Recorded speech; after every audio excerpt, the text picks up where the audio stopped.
আমি ডক্টর আয়েশা। আমি মেডিসিন ও হৃদরোগ বিশেষজ্ঞ।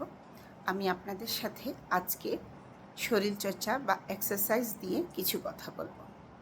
আপনারা যারা জিমে দীর্ঘ সময় হেভি এক্সারসাইজ করেন তারা অবশ্যই আপনাদের হার্টে কোনো সমস্যা রয়েছে কিনা জেনে নেবেন। বিশেষ করে আপনি যদি হার্টের পেশেন্ট হন, আপনার যদি আগে কখনো হার্ট অ্যাটাক করে থাকেন, অথবা অ্যানজাইনা থাকে, অথবা আপনার হার্টের ভালভের সমস্যা থাকে দীর্ঘদিন থেকে, এবং হার্ট ফেইলিয়ারের মতো কোনো রোগ থেকে থাকে, সেই ক্ষেত্রে আপনার জন্য এই হেভি এক্সারসাইজটা কখনোই নিরাপদ না।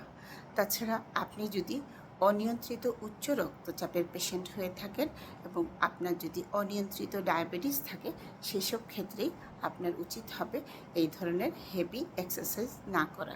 আপনি হালকা পাতলা হাঁটাচলা করতে পারেন, তবে জিমে গিয়ে ভারী এক্সারসাইজ করার চেষ্টা করবেন না। এবং যাদের বিশেষ করে ইলেকট্রোলাইট ইমব্যালেন্স, যেমন লবণ কমে যাওয়া অথবা পটাশিয়াম কমে যাওয়ার মতো সমস্যা রয়েছে, তাদের জন্য এই এক্সারসাইজটা নিরাপদ না। যদি আপনার হাঁটুতে অথবা গোড়ালিতে কোনো জয়েন্টে ইনজুরি থাকে, অথবা আপনার লিগামেন্টে কোনো সমস্যা থাকে, স্প্রেইন থাকে, সেই সব ক্ষেত্রেও আপনি এই ধরনের হেভি এক্সারসাইজ করার চেষ্টা করবেন না। এটা আপনার লাভের তুলনায় আপনার শরীরের জন্য অনেক ক্ষতিকারক হতে পারে। যে দিনে অতিরিক্ত গরম অথবা অতিরিক্ত ঠান্ডা থাকবে, সেই সব সময়েও আপনারা হেভি এক্সারসাইজ করা একটু অ্যাভয়েড করতে পারেন। আপনি কিভাবে জানবেন যে আপনার জন্য এই কার্ডিয়াক এক্সারসাইজ বা হেভি এক্সারসাইজগুলো নিরাপদ কিনা? প্রথমেই আপনি অ্যাটলিস্ট একটা হার্টের ইসিজি এবং বুকের একটা এক্স-রে করায় নিতে পারেন। আপনার ডক্টর আপনাকে ধারণা দিবেন আপনার জন্য এই ধরনের এক্সারসাইজ করা নিরাপদ কিনা। অনেক সময় দেখা যায় যে কারো স্ট্রোক ছিল, অথবা ওনাদের মাথা ঘোরায়, ডিজিনেস যেটাকে বলে, মানে ব্যালেন্স কমে যায়। এই ধরনের সমস্যা থাকলেও আপনারা জিমে এই ধরনের হেভি এক্সারসাইজ করতে যাবেন না।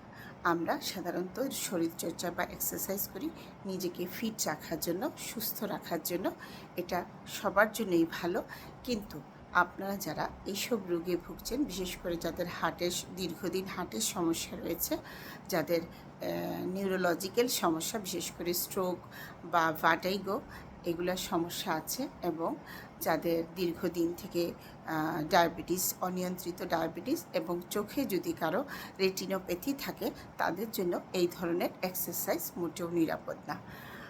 আমি আজকে ভাবলাম আপনাদের সাথে এই কথাগুলা বলার উদ্দেশ্য হচ্ছে, অনেক সময় দেখা যায় আমরা না জেনেই হুজুগে অনেক ধরনের মানে রিস্কি কিছু করে ফেলি। সেই ক্ষেত্রে আপনারা অবশ্যই এক্সারসাইজ করতে হবে। এক্সারসাইজ ভালো জিনিস, এটা সবার জন্যই করা প্রয়োজন। তবে কারো কারো ক্ষেত্রে ধরনটা একটু অন্যরকম হবে। যারা আপনারা হার্টের পেশেন্ট, অথবা যারা অন্যান্য মানে দীর্ঘদিনের ক্রনিক ডিজিজে ভুগছে, আপনারা নিয়মিত হাঁটাচলা করবেন।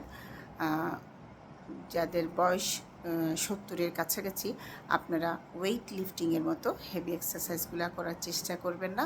এগুলো আপনাদের জন্য অনেক রিস্ক হয়ে যেতে পারে।